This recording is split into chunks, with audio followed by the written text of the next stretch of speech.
Volodymyr Zelensky va-t-il finalement se rendre en Alaska ce vendredi 15 août? C'est ce que le vice-président américain J.D. Vance a déclaré hier soir sur Fox News en expliquant que les États-Unis souhaitaient une rencontre Trump-Poutine-Zelensky. C'est quand même bizarre ce revirement parce que ce week-end, l'impératrice von der Leyen a discrètement convoqué ses sbires à la tête des différentes provinces européennes afin de trouver un moyen de pression sur les États-Unis.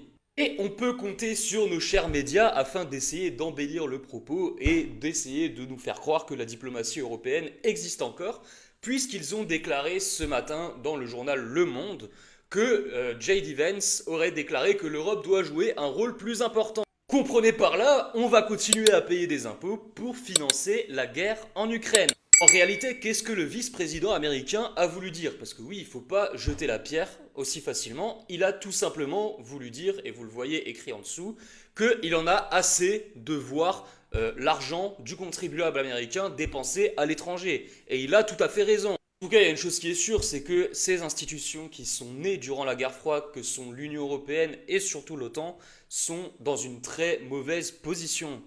Volodymyr Zelensky peut compter sur le soutien diplomatique de l'OTAN et des dirigeants européens avant le sommet réunissant Trump et Poutine en Alaska vendredi prochain. Le président ukrainien affirme qu'il discute sans interruption avec ses partenaires pour afficher l'unité des Occidentaux face à la Russie. La guerre doit prendre fin le plus rapidement possible et de façon honnête. La paix est nécessaire, nous avons reçu un soutien clair. Tout ce qui concerne l'Ukraine doit être décidé avec la participation de l'Ukraine. La principale crainte de Kiev, voir les présidents russes et américains tenter d'imposer leurs conditions pour mettre fin à l'invasion russe de l'Ukraine. Zelensky espère que la pression des Européens, et notamment celle du chancelier allemand, soutien indéfectible de Kiev, permettra d'éviter un tel scénario. Nous ne pouvons pas accepter que les questions territoriales entre la Russie et l'Amérique soient discutées ou même tranchées sans les Européens et les Ukrainiens. Je suppose que le gouvernement américain voit les choses de la même manière. C'est pourquoi il y a cette coordination étroite, et cela va continuer dans les prochains jours. Du côté des Américains, c'est en tout cas ce que confie le vice-président J.D. Vance. L'objectif poursuivi par la Maison-Blanche serait celui de renouer le dialogue entre Poutine et Zelensky. Le président doit vraiment forcer le président Poutine et le président Zelensky à s'asseoir pour comprendre leurs divergences. Les chefs de la diplomatie européenne doivent discuter ce lundi des prochaines étapes en présence de leur homologue ukrainien. L'Europe ne veut pas perdre son influence. Vous savez, beaucoup de Russes sont morts, beaucoup d'Ukrainiens sont morts. Nous examinons donc la situation. Il y aura des échanges de territoires au bénéfice de chacun. Dans les rues de la capitale ukrainienne, entre résignation et colère, l'idée de céder des terres pour arrêter les combats divise.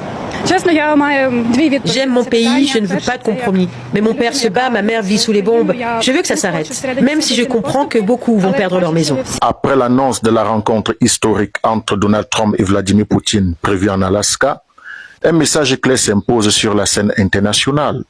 La guerre en Ukraine touche un tournant décisif. Les signaux sont désormais limpides.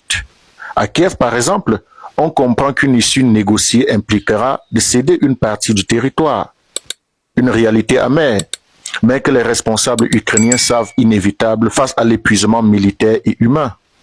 Pourtant, au cœur de l'Europe, certaines capitales refusent de voir la guerre s'arrêter, s'approchant à l'idée d'une victoire totale malgré l'évidence du terrain. Cette position ne traduit pas seulement une stratégie géopolitique, elle prolonge un conflit qui saigne, l'Ukraine jour après jour. Trump veut la paix, Poutine tend la main, mais l'Union européenne craint un accord qui bouleverserait ses équilibres et réduirait son influence. Résultat, chaque jour de retard dans les négociations coûte des vies, détruit des villes et repousse la reconstruction. L'histoire jugera sévèrement ceux qui auront préféré l'illusion de la gloire à la réalité de la paix.